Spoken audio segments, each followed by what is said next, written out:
and welcome to Extreme Gameplays, where I play games stylishly. Today I'm back with a brand new, never before done idea for God of War. That said idea being turning God of War 3 into a mission structure game and having ranks involved in them. This has been a passion project of mine for a while, and I finally finished it a couple of days ago. This video will serve as a cute little advertisement for the run so that it gets out there so that you can do it, and to make it convenient for everyone who wants to enter it. God of War 3 is my favorite God of War in the franchise and my favorite game of all time. So I just one day thought, how can I make this even more fun for myself? How can I add another layer of difficulty or game design to this awesome, beautiful game? The answer was to turn the game into 15 convenient separated missions open for all to try out and to S-rank. Now, this project surely took its long time to be done and finished, but I am honestly very proud of it, given that I even did a run of this whole entire S-rank run that I have planned out right here in this past week or two.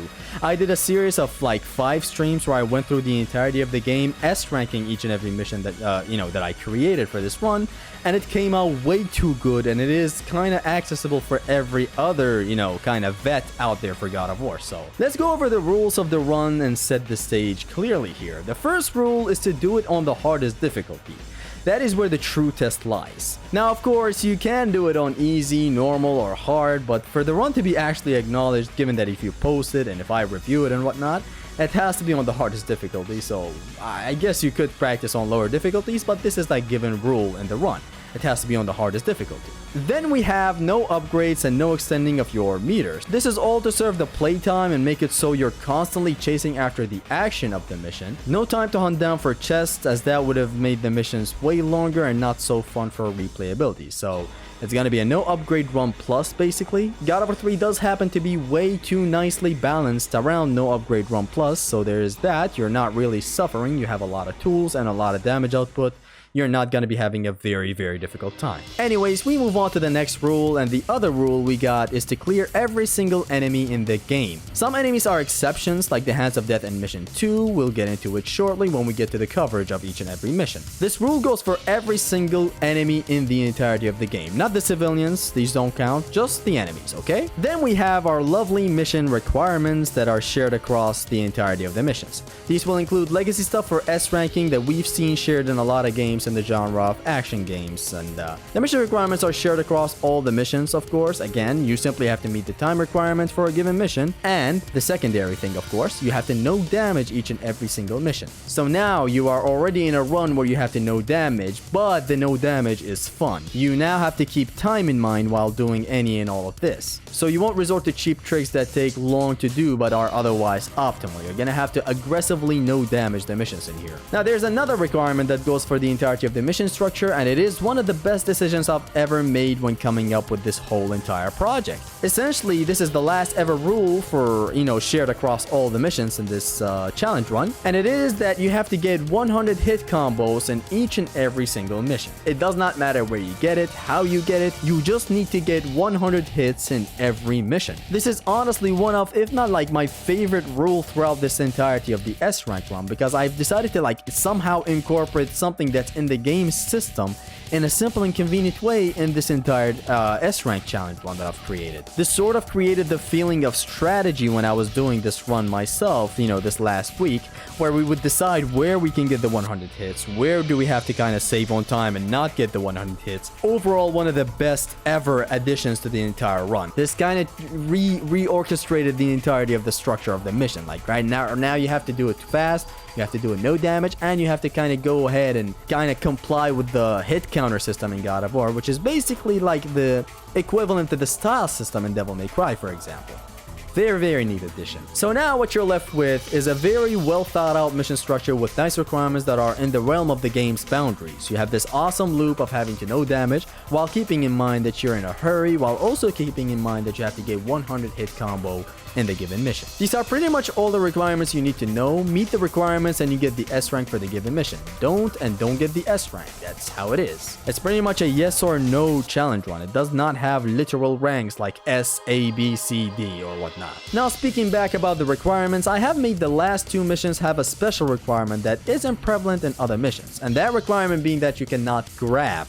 You'll see why when we get to those missions in a minute, but just keep that in mind that the last 2 missions you're not allowed to grab. And now speaking of the missions, I've decided to call them labors to sort of fit the name of the mythology in the game. Now with that out of the way, let us cover all the missions, where they start, how you're expected to do them, and all that good jazz to make the run as convenient and replayable as possible, because that's what I care about the most. So the run starts with our first ever labor. It is called the Great War 2. It is called that because it's literally the Great War between the Titans and gods all over again. The requirements are no damage, clear under 17 minutes, and get the 100 hit combo. The timer for this mission begins right after the cutscene is cleared. You can even restart the checkpoint and start from there, it's fine. And the timer ends right as Kratos slaps Poseidon's claw on top of Gaia's head. You may have noticed how the timing is kind of weird in here, like why does the mission end the moment Kratos slaps the claw out of Gaia's head? This is all done for the player's sake, so that they can pause the moment something happens, a trigger happens where it ends a mission or whatever. The point is, you can pause when a mission ends. You're not in a CGI cutscene where you're not allowed to pause, which gets me to my next point. My next point being that when you pause the game, there's a timer you can check for yourself to see if you made it in time or you didn't.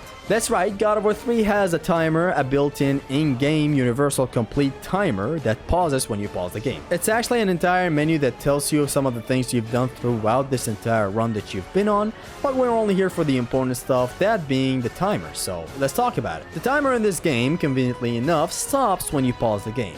So it is a great way to check if you made it in time or not. Now you may say, why do I make this overcomplication? It's actually not overcomplicating. It's me making the run as convenient as possible and require as less external stuff as possible. To make the mission talk convenient and easy for yourself, you can set a timer on your phone or whatever you want. What I personally do, however, is use the in-game timer to gauge whether I made it in time or not. I essentially pause the moment a labor starts, check the timer, okay, we have to clear the labor under the set amount of time or set amount of minutes. Then when I get to the trigger that ends a given labor, I pause and check the timer, see if I got my S rank or not. Simple as that.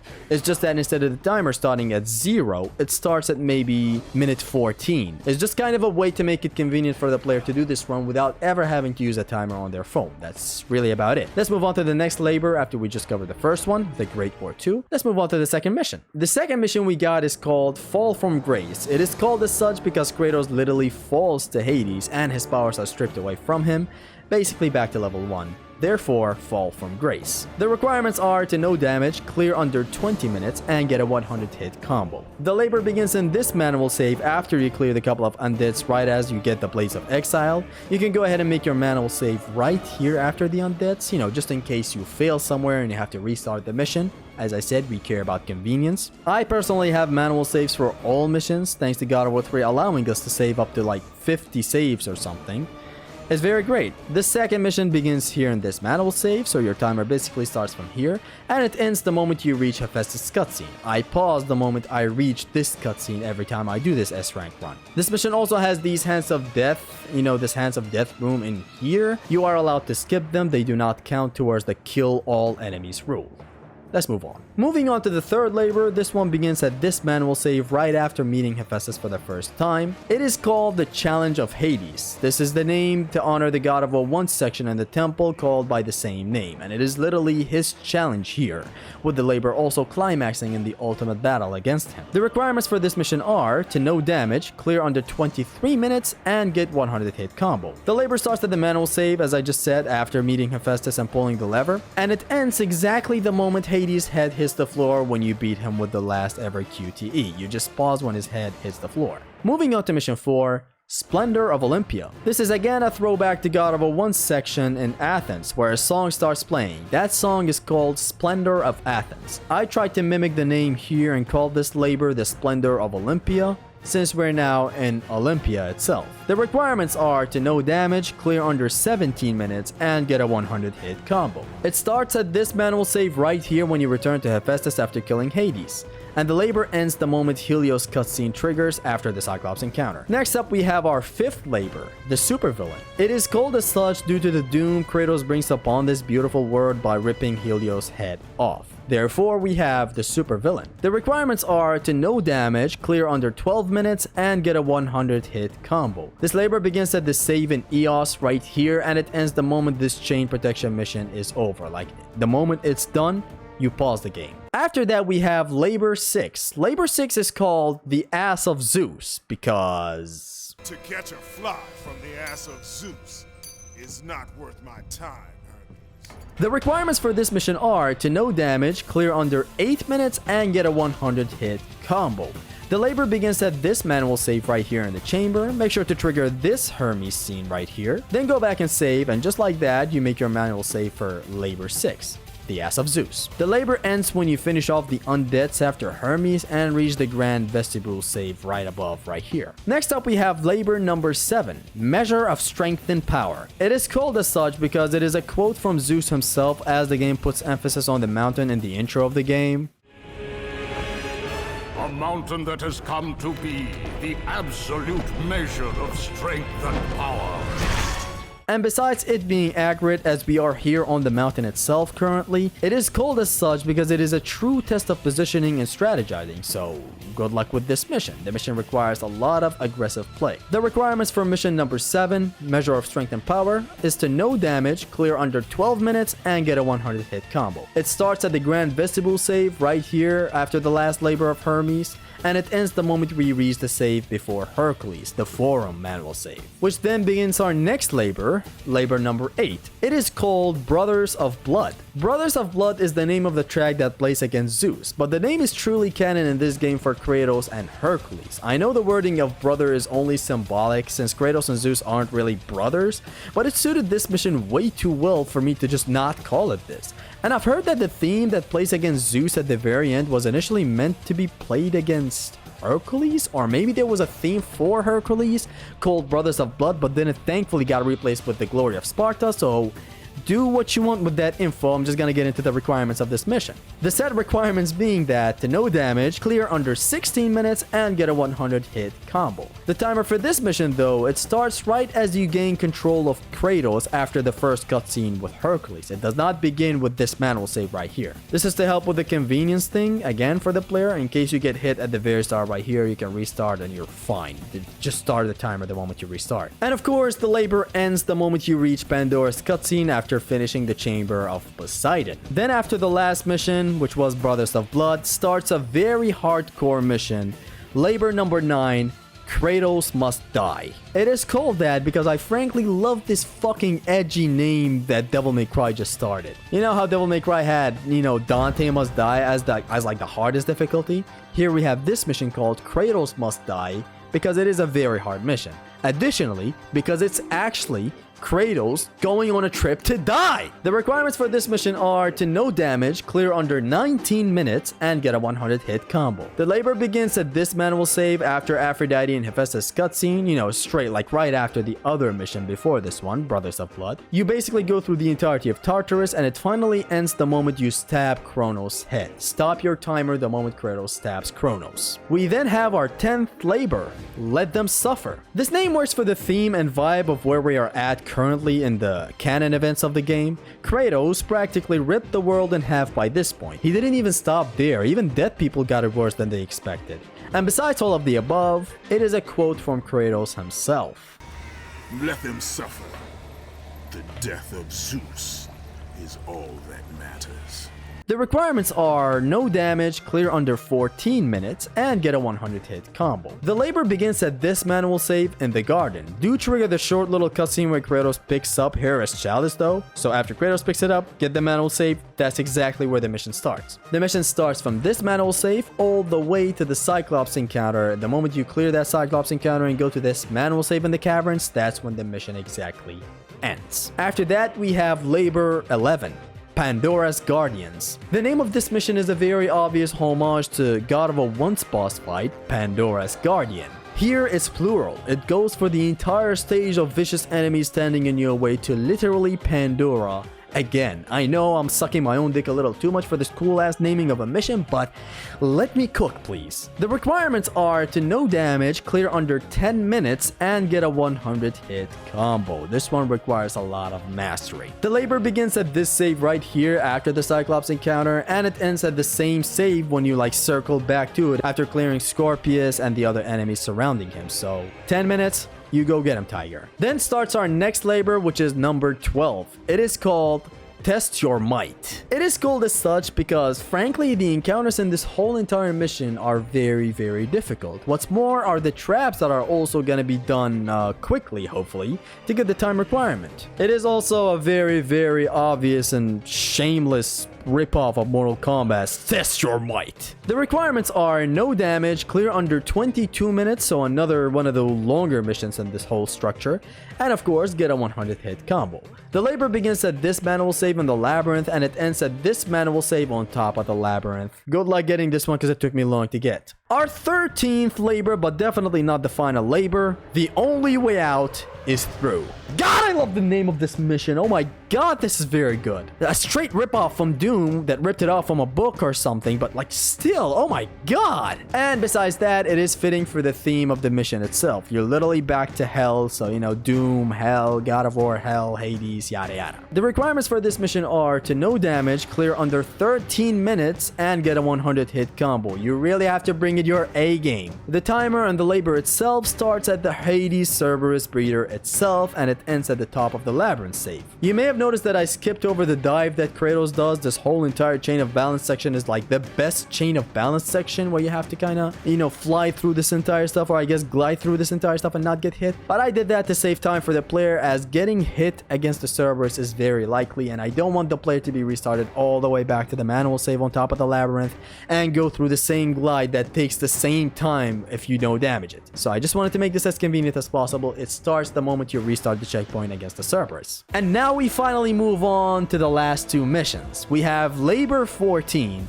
Battle of Gods. This is in reference to Dragon Ball's movie, Battle of Gods, but besides that, it is literally the most insane battle this Pantheon has ever seen. The requirements for this labor are to no damage, clear under 3 minutes, get a 100 hit combo, and no grabbing. That's right, you're not allowed to grab this man. Grappling with the combat grapple is fine, but grabbing him in the air, it is not allowed. And let us start talking with where this mission begins. It is essentially the first phase of Zeus's fight, the 2D fight in the Chamber of the Flame. The timer begins right after this cutscene of Kratos raising the labyrinth, so that, you know, it's convenient for the player. Maybe if you take a hit against Zeus, you can just restart the checkpoint and you're instantly back to the start of the mission. Start your timer, go at it. The mission also happens to end the moment Kratos lands his humongous orc punch on Zeus's face in the last every QTE when you're mashing circles. So there you have it, 3 minutes of a time requirement. You cannot grab them. You gotta know when to insert your hits with the knee ancestors. It is really like one of the best missions out there.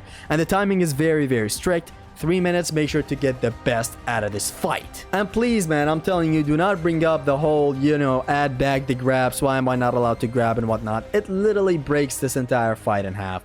You can just loop this idiot, like you can completely loop him with just a heavy attack and an air grab, and like completely and repeatedly, and it's just not gonna be a fun time. And like, listen, I love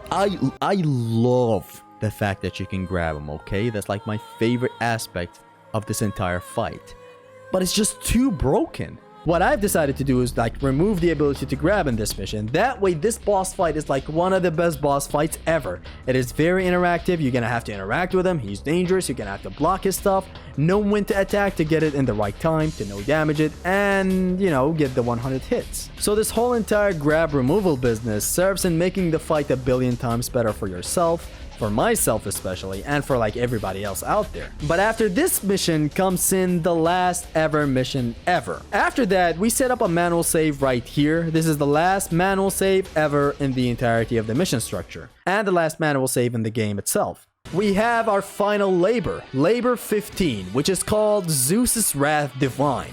The name is obviously referencing Zeus' soundtrack from God of War 1, which has the same name, and it is the ultimate climax of the game against Zeus' Wrath Divine. The requirements are no damage, clear under 5 minutes, get a 100 hit combo, and same as the last labor, no grabbing. However, this labor does not begin off of this manual save where you fight the second stage of Zeus. No, you gotta go through Zeus' second phase itself into Gaia, and then the labor kinda starts in there the moment Zeus appears right above you. To be more precise, the labor begins the moment Zeus pulls up right on top of you as you're beating Gaia's heart with your cestus. That is exactly where your timer should begin. Now, why did I skip an entire Zeus phase? Well, because you can just stand in front of him and block, and because it's on a timer, so it's kinda gonna end at the same time no matter how good or bad you are. So it doesn't really hurt if I include it or not. Plus it's gonna be tedious if you get hit in this last phase of Zeus, which is a difficult motherfucking phase. This guy can spawn in a lot of clones and make your life a living nightmare. So we don't really want to restart the player all the way back to this manual save to go through the same stage that takes the same long time and a cutscene and all that. No. This last labor begins the moment Zeus appears on top of you so that you can even restart the checkpoint and restart the mission conveniently. And like I really tried to spice it up with this second stage, adding some extra rules, but I didn't want to kind of like bloat the run with some weird rules for every single boss or mission. I just wanted to keep things convenient and as amazing as possible for the player. The second stage of Zeus, I'm not even convinced this is actually Zeus fighting us. This might have been actually a clone of his he left in here so that we fight him thinking it's the actual Zeus, and like we kill a clone of Zeus thinking it's the actual Zeus.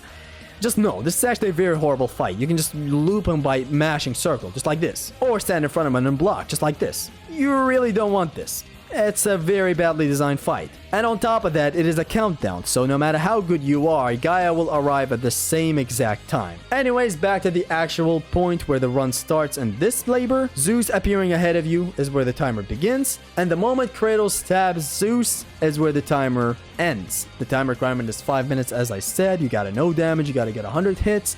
And of course, don't forget, you cannot grab. And just like that, there you have it, all 15 labors covered with their requirements and explanation on where they begin and end. With that, we reached the end of today's video, basically advertising a challenge run that I've created, a passion project that I've created. I'm really proud of this, as it came out way too good even when I did it. And like right now, it's kind of a confession time. I've never really been a ranks type of guy. I never really cared about mission ranks in video games, but the constant talk of ranks by friends of mine sparked some interest in me. An interest that went as far as me making an entire mission structure for God of War 3, as you just bear witnessed. So thanks Dante for constantly bringing up ranks when I constantly was denying them this entire time. This whole S rank run for God of War 3 came out great. I've done all of the missions, Dante has done some of the missions, Haristos has done some of the missions. But anyways, there's where we reached the end of this video. I hope you all enjoyed it. I will leave a link to the full run details in the description. It's gonna be like a whole entire PDF with the mission pictures that I have attached right now on screen for you guys to see. But in case you want to save it in your phone, I have the PDF file saved right down below in the description. Like, you can just access it and download it and see all the missions, the requirements, where they begin, where they end. That's about it. Thank you very much for tuning into the streams where I did this run. The link for that playlist is also going to be in the description. Thank you very much for all the support. Thank you for watching this video. I hope you watched it and learned something and enjoyed some stuff about God of War. This has been your Extreme Gamer Zesty. Peace.